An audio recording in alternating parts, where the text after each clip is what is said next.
Welcome back to my channel Moganti పాఠశాల. ఈరోజు spoken English కోర్సుకు సంబంధించి 3వ రోజు అయినటువంటి థర్డ్ డే లేదా డే 3 యొక్క టాపిక్ గురించి డిస్కస్ చేస్తాం. ఈ ఛానల్ నా కంటెంటు, నా ఎక్స్ప్లెనేషను మీకు నచ్చినట్టయితే లైక్ చేసి, షేర్ చేసి, సబ్స్క్రైబ్ చేసుకోవాల్సిందిగా కోరుతున్నాను. ఇక ఆలస్యం ఎందుకు, టాపిక్లోకి వెళ్ళిపోదామా? Are you ready to listen the matter? Okay. Third day topic ఏమంటే good manners in English. English మాట్లాడేటప్పుడు మన యొక్క మాట తీరు, మనం ఉపయోగించే పదాలు ఎదుటి వారిని ప్రభావితం చేసి మనకు ఇంగ్లీష్లో మాట్లాడేదానికి వస్తుందని వారికి తెలుస్తుంది. సో ఇంగ్లీష్లో మాట్లాడేటప్పుడు ఎక్కువగా మర్యాదను సూచించే పదాలను ఉపయోగించాల్సి ఉంటుంది. ప్రతి విషయానికి కూడా తెలియజేయాలంటే ఒక పద్ధతి ఉంటుంది. ఏ మాటను ఎప్పుడు వాడాలి, ఏ పదాలను ఎప్పుడు ఉపయోగించాలి మొదలైన వాటిని ఇందులో కొన్ని ముఖ్యమైన విషయాల గురించి ఈ డే 3 కార్యక్రమంలో తెలుసుకుందాం.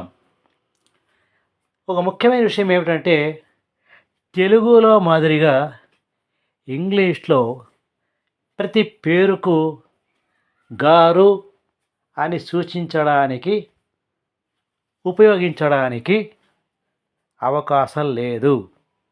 ఎందుకంటే ఇంగ్లీష్లో పెద్దవాళ్ళకైనా చిన్నవాళ్ళకైనా నీవు లేదా మీరు అనే పదాన్ని యు అనే పదంతో ఉపయోగిస్తాము.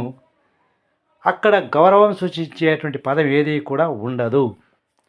యు అంటే నీవు అని అర్థము, మీరు అని అర్థము. కాబట్టి ఇంగ్లీష్లో పెద్దగా గౌరవించి మర్యాద ఇచ్చేటువంటి సూచకమైన పదాలు లేదు.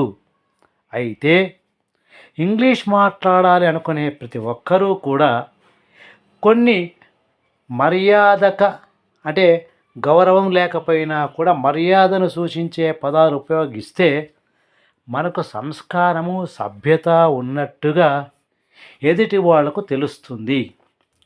మనకు తెలియకుండానే మన నిత్య జీవితంలో ఎన్నో రకాల పదాలు వాడుతూ ఉంటాము. అవన్నీ కూడా మర్యాదను సూచించేటువంటి పదాలు. సభ్య సమాజంలో, ఇప్పుడున్న సమాజంలో ప్రతి ఒక్కరూ చదివిన వాళ్ళు కానీ, చదువు లేని వాళ్ళు కానీ ఈ పదాలు ఉపయోగించడం అనేటువంటిది సర్వసాధారణము. దానివల్ల వాళ్లకు కాస్త సభ్యత ఉన్నట్టు, సంస్కారం ఉన్నట్టు తెలుస్తుంది. అలాంటి పదాలలో ముఖ్యమైనటువంటి కొన్ని మనం ఎప్పుడూ గమనించే పదాలు ఏమంటే ప్లీజ్, దయచేసి, థ్యాంక్స్, ధన్యవాదాలు, కైండ్లీ, దయతో, వెల్కమ్, స్వాగతం, అలో మీ, నన్ను అనుమతించు, సారీ, క్షమించు, ఎక్స్క్యూజ్ మీ, క్షమించండి, ప్యాడాన్, గట్టిగా, దట్ ఈజ్ ఆల్ రైట్, అంతేలే, okay, it is my pleasure, నాకు చాలా సంతోషము.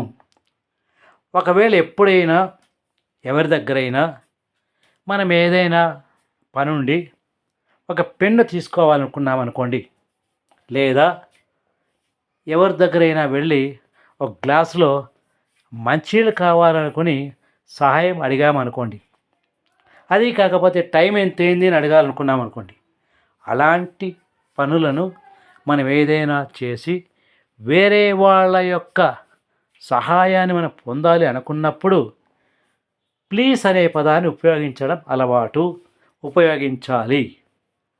ఒకవేళ ప్లీజ్ అనే పదము ఉపయోగించకపోతే అతనికి సభ్యత లేదు అని అనుకోవడానికి అవకాశం ఉంది. ఇక్కడ మనం గమనించాల్సిన విషయం ఏమిటంటే మనకు చదువు ఉన్నా లేకపోయినా కానీ మనం ఉపయోగించేటువంటి మర్యాదను సూచించే పదాలు ఉపయోగిస్తే మనకు సభ్య సమాజంలో గౌరవము, సభ్యత, సంస్కారము ఉన్నట్టుగా తెలుస్తుంది. ఇక్కడ కొన్ని వాక్యాలు ఇచ్చాం. ఈ వాక్యాలను మనము గమనిస్తే మొదట్లో 4 వాక్యాలు ఇచ్చాం. ఈ వాక్యాలు అనేటువంటిది అట్టాగే మాట్లాడకూడదు. Give me your pen, give me a glass of water, what is the time, I already drink it. అది మాట్లాడడం తప్పు.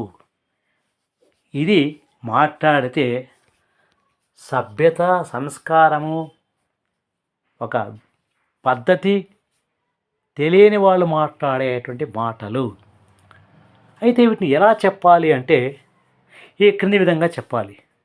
మే I have your pen please, may I have your pen please. రెండవది, give me a glass of water please, what is the time please, yes please, no thanks. అంటే ఒకవేళ మీకు ఎవరైనా ఏదైనా పని చేసి పెట్టారు అనుకోండి, అందుకు సమాధానంగా వారి అంటే మీరేం లేదు, ఒక వ్యక్తికి ఏదో పని అవసరం ఉంటే పని చేసి ఉంటారు, హెల్ప్ చేస్తారు, పని చేస్తారు. పని చేసిన తర్వాత ఆ చేయించుకున్న వ్యక్తి మీకు థ్యాంక్స్, ధన్యవాదాలు అని చెప్తారు. థ్యాంక్స్ అని చెప్పిన తర్వాత మీరు ఊరికే ఉండకూడదు. థ్యాంక్స్ అని చెప్పిన వ్యక్తికి తర్వాత సమాధానంగా వెల్కమ్ అని చెప్పాలి.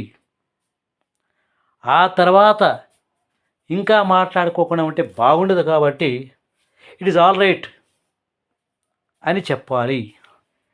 ఇది ప్రతి ఒక్కరూ కూడా తెలుసుకోవాల్సిన అంశము. ఇంకా కొన్ని సందర్భాల్లో ఒక వ్యక్తికి హెల్ప్ చేయాలని మీరు పోతారు. ఒక వ్యక్తి బరువైన లగేజ్ తీసుకుని పోతుంటాడు. ఆ వ్యక్తికి మీరు సహాయం చేయాలనుకుంటారు, సహాయం చేయడానికి పోతారు. అప్పుడు ఆ వ్యక్తితో మే ఐ హెల్ప్ యూ అని అడగాలి. నేను నీకు సహాయం చేయవచ్చునా అని అడగాలి. కాబట్టి ఎదుటి వ్యక్తి నుంచి ఏదైనా సమాధానము పొందడానికి మనము మాట్లాడే తీరు ముఖ్యంగా ఉండాలి. సభ్యతతో ఉండాలి, సంస్కారంతో ఉండాలి, మర్యాదను సూచించే పదాలు మనము వాడాలి. నీ పేరేం తెలుసుకోవచ్చునా అని అడగాలనుకున్నాం, నీ పేరు చెప్పు అని అంటే బాగుండదు. దాన్ని మనం ఎలా అడగాలి అంటే may I know what is your name, may I know what is your name, నేను తెలుసుకోవచ్చా మీ పేరేమిటి అని అడిగే రీతిలో అడిగినట్టయితే అది మర్యాదగా ఉంటుంది, మనకు సంస్కారం ఉంటుంది. కాబట్టి ఫస్ట్ మనం అర్థం చేసుకోవాల్సిన ముఖ్యమైన విషయం ఏమిటంటే ఇంగ్లీష్ మాట్లాడాలనుకున్నప్పుడు, స్పోకన్ ఇంగ్లీష్ మాట్లాడాలనుకున్నప్పుడు ఎదుటి వ్యక్తితో మనం మాట్లాడే మాట తీరు ఇంపార్టెంటు. మాట్లాడే పదాలలో మర్యాదను తెలియజేసే పదాలు ఉండాలి. ఇది మీరు గమనించాల్సిన ముఖ్యమైన విషయము. దీనికి సంబంధించిన మరికొన్ని వాక్యాలు ఇక్కడ ఇవ్వడానికి వీడియో కాలం ఎక్కువ పడుతుంది. కాబట్టి మరో వీడియోలో దీనికి సంబంధించిన ఉదాహరణలు నేను ఇవ్వగలను. మీరు ప్రాక్టీస్ చేయండి. కాబట్టి ఎప్పుడూ కూడా సభ్యతతో, సంస్కారంతో, మర్యాదతో మాట్లాడడం చాలా అవసరము. Thank you. ఇట్లు మాగంటి పాఠశాల యూట్యూబ్ ఛానల్. Thank you.